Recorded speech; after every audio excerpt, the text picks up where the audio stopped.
Perkenalkan, nama saya Muhammad Devan Rudi Putra. Di sini saya akan menjelaskan mengenai hukum perbankan. Pertama, definisi dari bank itu sendiri. Bank adalah badan usaha yang menghimpun dana dari masyarakat dalam bentuk simpanan dan menyalurkan dana itu kepada masyarakat dalam bentuk kredit atau bentuk-bentuk lainnya dalam rangka meningkatkan taraf hidup masyarakat. Bank Indonesia adalah Bank Sentral Negara Republik Indonesia, yang dimana sebagai bank sentral, Bank Indonesia mempunyai tujuan tunggal, yaitu mencapai kestabilan rupiah. Berbeda dengan bank umum atau bank perkreditan rakyat, Bank Indonesia merupakan lembaga independen yang mengatur sistem perbankan di Indonesia. Bank umum merupakan bank yang melakukan kegiatan usahanya berdasarkan prinsip-prinsip konvensional, sedangkan bank perkreditan rakyat berbeda dengan bank umum dan bank perkreditan rakyat. Bank Indonesia merupakan lembaga independen yang mengatur sistem perbankan di Indonesia. Perbedaan utama antara bank umum dan bank perkreditan rakyat adalah bank umum memberikan jasa dalam lalu lintas pembayaran, sedangkan bank perkreditan rakyat tidak memberikan jasa dalam lalu lintas pembayaran. Jenis-jenis bank menurut sistemnya itu ada dua, yaitu bank konvensional dan bank syariah. Sedangkan menurut kepemilikannya ada bank milik pemerintah, bank swasta nasional, bank milik koperasi, bank milik campuran, dan bank milik asing. Bank bisa berbentuk perseroan terbatas, perusahaan daerah, atau koperasi. Sumber hukum utama sistem perbankan di Indonesia adalah Undang-Undang Nomor 10 Tahun 1998. Tahapan pendirian bank umum. Yang pertama itulah tahapan persetujuan prinsip, yaitu persetujuan untuk melakukan persiapan bank yang bersangkutan. Nah, di tahap ini pemohon wajib melampirkan rancangan anggaran dasar, daftar calon pemegang saham, susunan direksi, dan dewan komisaris. Lalu rencana susunan organisasi, rencana kerja, dan bukti penyetoran sekurang-kurangnya 30% dari modal setor. Yang kedua ada tahapan pemberian izin usaha, yaitu izin yang diberikan untuk melakukan usaha setelah persiapan selesai dilakukan.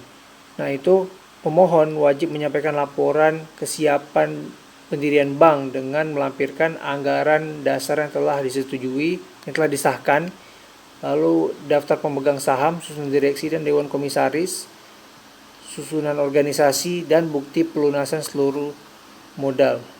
Kegiatan usaha bank itu diatur dalam UU Perbankan di pasal 6. Di antaranya adalah menghimpun dana dari masyarakat dalam bentuk simpanan, memberikan kredit, menerbitkan surat pengakuan hutang, memindahkan uang baik untuk kepentingan sendiri maupun kepentingan nasabah, dan lain-lain.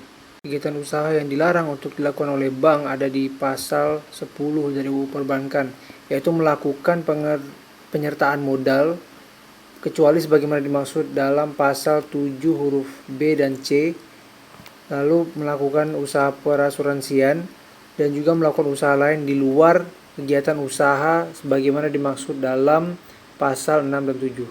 Dasar hukum rahasia bank adalah UU Perbankan, UU Nomor 10 Tahun 1998. Pengertian dari rahasia bank itu sendiri ada di pasal 1 angka 28, yaitu segala sesuatu yang berhubungan dengan keterangan mengenai nasabah penyimpan dan simpanannya. Nah, untuk yang dirasakan itu sendiri ada di pasal 40 UU yang sama.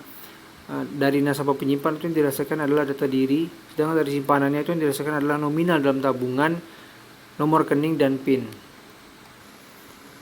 Rahasia bank ini tidak mutlak harus dirahasiakan, namun ada beberapa pengecualian disebut dalam pasal 41, pasal 41A, pasal 42, 43, 44, dan 44A. Yang untuk pasal 41 sampai 42 itu adalah untuk kepentingan perpajakan, penyelesaian piutang bank, kepentingan peradilan dalam perkara pidana. Nah, yang pasal 1 dan sampai pasal 42 ini bank wajib memberikan, tidak boleh menolak. Biasanya oleh aparat kepolisian atau diminta oleh pengadilan. Untuk pasal 43 itu dalam rangka perkara perdata antara bank dengan nasabahnya tanpa izin BI untuk melindungi kepentingan bank. Lalu pasal 44 tukar menukar informasi antar bank, dan pasal 44A permintaan persetujuan atau kuasa dari nasabah penyimpan. Ini biasanya ahli waris berhak memperoleh keterangan simpanan nasabah yang sudah meninggal dunia. Nah, ini diperlukan untuk kepentingan pembagian warisan. Berikutnya adalah kredit bank. Kredit bank ini secara singkat sebenarnya hanya dari debitur melalui marketing kredit lalu diteruskan ke pimpinan bank. Cuman sebenarnya di marketing kredit ini ada proses konsultasi di mana diserahkannya dokumen pendukung seperti KTP, NPWP atau slip gaji. Nah, sini juga diserahkan dokumen-dokumen dari jaminan yang akan digunakan oleh debitur. Nah, jaminan-jaminan yang akan digunakan oleh debitur di sini akan melewati proses appraisal, yaitu penilaian harga pasar. Salah satu perhitungan yang disarankan adalah 125% dari pinjaman. Ini untuk melindungi kepentingan bank supaya banknya nggak rugi. Lalu dari sini akan diajukan proposal ke pimpinan bank. Nah, cuma sebelum proposal itu juga ada proses BI checking, di mana pemeriksaan riwayat kredit dari debitur. Peran agunan di sini adalah memperkuat perjanjian kredit. Dengan adanya agunan, kepentingan bank semakin terjaga, karena dengan agunan bank bisa menjadi kreditur preferen atau kreditur separatis yang posisinya itu di atas dari kreditur konkuren. Jadi bank akan didahulukan. Yang berikutnya adalah penyelesaian kredit bermasalah. Ada beberapa upaya untuk menyelesaikan kredit bermasalah. Yang pertama itu ada restrukturasi kredit. Restrukturasi kredit ini ada 3 macam. Yang pertama itu ada perpanjangan jangka waktu. Lalu ada grace period. Grace period itu adalah dibuatnya masa tenggang setelah lewat jatuh tempo. Lalu ada penurunan nilai bunga. Nah, cuman restrukturasi kredit ini hanya bisa dilakukan untuk nasabah yang benar-benar beretikat baik. Biasanya ini nasabah-nasabah yang sebelumnya tidak pernah bermasalah. Nah, cuma tiba-tiba bermasalah karena memang nasabah ini dalam posisi yang tidak memungkinkan untuk menyelesaikan melunaskan hutangnya. Nah, yang kedua itu adalah agunan yang diambil alih atau AIDA. Nah, aset yang diperoleh oleh bank ini bisa dari lelang, dari sukarela atau kuasa untuk menjual di luar barang.